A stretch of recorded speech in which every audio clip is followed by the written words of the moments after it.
Welcome to PM Untold, Unlocking the Path to Success. This podcast unravels the hidden stories behind exceptional leadership to excel in your own leadership endeavors. Brought to you by the collaboration of PMI Belgium, Netherlands, and Luxembourg. Subscribe to PM Untold today and join us as we redefine leadership one story at a time. Welcome to PM Untold. I am Samantha Dula, your host today. I'm a digital project manager and volunteer at the PMI Luxembourg chapter. Our guest today is Vilma Luīze Gertāne. Vilma is a co-founder of Rising Girls Global, a social initiative that was created under the Women Dior program. Rising Girls Global supports 17 to 25-year-old women to kickstart their dream career. Vilma is responsible for external relations as well as podcast host and speaker for the international events Rising Girls participates in. Besides being a co-founder of the social initiative, she is based in Paris and works in the field of international relations and also speaks multiple languages. In this episode, we'll explore how she leads the social initiative and how she builds global connections to inspire the next generation of change makers. Let's dive in. Vilma, we're happy to have you today as a guest on PM Untold.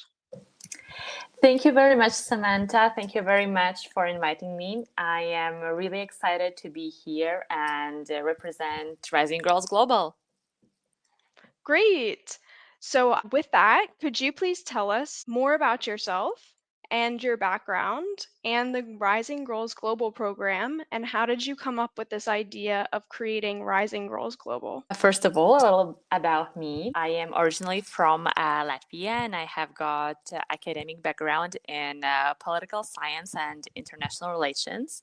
I have worked in the embassy, communications agency, international organizations, and that naturally led me where I am today in Paris, working for an international organization. And outside work for more than 2 years, my side project is Rising Girls Global. It is an initiative that was founded during an educational and mentoring program called Women Dior. During this program, we founders of the initiative had different classes online, networking events online and also in person, as well as we were following our coursework. And at the end of the program, we were invited to put our knowledge into practice in the Dream for Change project and create our own project in small groups. And we were networking online with other girls as well, because it was a worldwide program. And I was not matching very well with other groups with whom I chatted online. I also got a message from one of our teammates on LinkedIn, Salma, who is now based in the UK and pursuing her master's in finance. And she messaged me and asked me if I'm willing to join their team, as they are looking for someone with a background in international relations. And I already had a clear vision on which subject I would like to have the initiative about. And when I met my Rising Girls team online, I was talking to girls and I felt this will be a perfect match, because also Salma was talking me about an idea, and I was like, it can't be real. It is really what I also wanted to do, something related to career development for young girls. And I was super grateful and happy that Salma wrote me that day. Definitely. Definitely. And Rising Girls is an initiative that supports young women 17 to 25 years old to pursue the career of their dreams through different activities, such as job boot camp, conferences, different workshops. And there are 5 sectors represented in the initiative: business and finance, international affairs, communications and marketing, tech, and creative and arts. Oh, wow. This is really interesting. This is also really nice, the diversity of options that you cover in areas of careers. Can you share a little bit about maybe the process of creating and selecting some of these areas of job career paths? And also, can you share the process you had of initiating this social initiative? And I'm sure you had some type of like project plan in the beginning. Is that right? Yes, of course. So every co-founder has education and experience in one of the fields. Also, in the team, every girl has similar positions to their professional field and sector represented. For instance, Salma, she is from Indonesia, now based in Cambridge. She's taking care of business strategies, and her background is related to finance. Elvira is taking care of everything related to content design and creation, and her background is related to fashion design, for instance. Rebecca is responsible for tech operations, and she's also working in the tech field. Rania is responsible for marketing and digital media, and she is also working in the marketing field in Greece. I am responsible for the international affairs sector. Yeah, this is how we got to this point that we have these different sectors represented. And we are also having this diversity in the team, that every girl has her own, let's say, sector. For most of the time, we have always been working as a virtual team, with the exception from girls who are actually based in Indonesia. Taking into account that it has always been our side project, the main action was to lay the ground rules. And we focused on key areas to ensure our collaboration. We established our communication guidelines, agreed on our preferred platforms, and of course also regular video calls. And of course we were setting our response times to ensure timely feedback. We had our meeting agenda that were always set up before the meetings, and protocols including the frequency and punctuality, so that we keep our discussions very efficient and on track. We were also setting expectations about the task deadlines, just to align with everyone's efforts and minimize misunderstandings. And this is how we agreed on these ground rules and created structured and more or less flexible environment for our remote teamwork, because we have always been operating as a virtual team. Also, our team has very diverse cultural and educational backgrounds that is definitely a major advantage.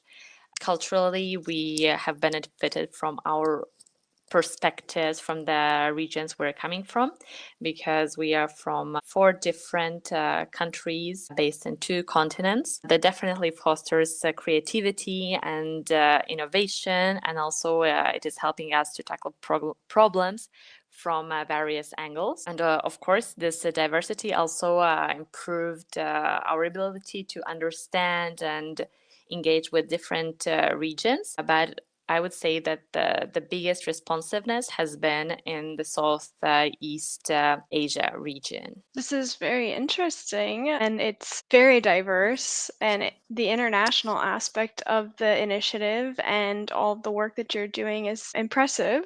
Now, I'm sure, like you mentioned, that there was a framework put together, and seems like it's working very well for the team. But can you share with us maybe some of the challenges that you had when you launched this project? When we started the project, we had different challenges. For instance, where should we focus more? Maybe we should focus more on one particular sector more than on the others. Maybe there will be more responsiveness from the audience to one sector particularly, or 2 or 3. That was one of our challenges at the beginning. Maybe we were also thinking which of the regions maybe we should take into account more whether we need to tackle the issue and have our audience worldwide, or maybe we should focus on one region particularly. But then when we actually started the initiative going, when we were having our first steps, we noticed that the biggest responsiveness was actually from Southeast Asia. And this is where our actions are mostly visible, even though we are happy to implement more in Europe and other parts of the world. Also, our challenge was about the in-person projects. If we are going to do some in-person activities, conferences, workshops, how we are going to do it, because we did not have that many people based in one place, and also how we are getting to know the team members, because we have always been operating as a virtual team. At the beginning, it was difficult because we did not know our weaknesses and our strengths, and we also did not know each other personally. And when we were starting this project, it was also an important task to create some team building activities online. And even though we have been working together for more than 2 years, we still have some of the challenges, for instance, about the in-person events. But now when we are creating in-person events, for instance, in Jakarta, in Indonesia, we have already a rather big community of girls who are willing to participate, and we are also calling for volunteers, and the responsiveness has been actually higher than we expected it at the beginning. One of our challenges is still related to different time zones, because Rising Girls Global is our side project. And we have our main job during the day, and we are trying to coordinate meetings or even quick check-ins with girls who are in 2 continents, and we are really creative and flexible with the scheduling, of course. Yes, this seems like it would be imperative. And so this is kind of segues really well to my next question for you, Vilma. And that is, what strategies have you and your team found really effective for keeping your virtual teams engaged and aligned with purpose? It has definitely been a challenge, but one of the things that we have learned is clarity and connection in everything we are doing, and we have to intentionally create everything we are planning. Firstly, we are making sure that the purpose of what we are doing, all the events, it is something that we talk about constantly. For instance, every update, every check-in, we are kind of connecting to why we are here, and we are just staying motivated to feel that our work matters. The second, we are leaning into flexibility. As I already mentioned, we have different time zones, and we have our main job that takes so much of our time. So we don't micromanage or expect everyone to work the same hours. We really focus on the outcomes, and we are very flexible when it comes to our deadlines, because we like doing tasks on our own. This is really an interesting, and it seems like it's quite the task to keep everyone engaged in this way. So Vilma, your team and the girls that you're helping are all part of Gen Z, and I'm curious how you connect to the new generation. How do you approach connecting with them on this initiative? Has this changed? And how do you craft messages that resonate with youth? Thank you for this question. And honestly, I think that most of us are really not part of Gen Z. At least we don't feel as Gen Zs. I would say that those are even younger than we are. But yeah, I would say that communication, we are mostly using for our communication purposes, we are mostly using Instagram. We are following a lot social media trends. Our messages are eye-catching, short, and we are keeping the same style for our social media. That thank you, Elvira, for creating it. I think that Elvira is like the best design guru when it comes to our social media visual for our social media, how it looks like. It should be as we are creating it very real, relatable, but at the same time visually engaging and visually appealing for our audience. And definitely we are constantly asking ourselves, how can we make our content relatable, understandable, no matter where someone is tuning in from, because this is the platform that we are mostly using. We have also LinkedIn, we have also our website, but yes, Instagram is definitely the platform we are using the most. Ah, very nice. This is interesting to take note that the Gen Z seem to be leveraging Instagram as their area of getting most communication. Maybe we should also sign up for TikTok. It's an idea, maybe soon, but not yet. Nice. Yeah, yeah, so it seems like it would be another thing to add to the plan. Exactly, that is on our list. Yes, very nice. Now, how many girls have been involved in this initiative so far? And do you have any specific stories that stick out to you that you would like to share here on the impact of this project? Honestly, we do not have very precise number, but taking into account the numbers that we have had in our job boot camp, in our conferences, workshops, and in all past events, online and also in person, it could be a bit more than 800 girls. And we have some stories. Let's say we are receiving from especially from girls who have been involved in our job boot camp, as these girls from the boot camp were with us for 6 weeks. We got closer and stronger connections with them. We are receiving from our girls short messages on Instagram, updates. Some girls are keeping us in the loop and telling how they're doing also after the boot camp. And when it comes to also our other events that have a bigger audience, like conferences, we are also getting feedback how it has impacted their thoughts, point of view, or how they're feeling empowered afterwards. And there are some girls who have participated in our events. This is really feels like our community. And some girls are also volunteers in our events, in our other events that are coming up. We see that these girls are also keeping connected to our initiative and being a part of community. Of course, we are also receiving messages about the next career steps they're taking. For instance, from it's the same also from our bootcamp participants, how they're finding internships in their field, what are their next steps in the career. And we are very thankful to these girls who are really updating us because this is the moment when we see our impact.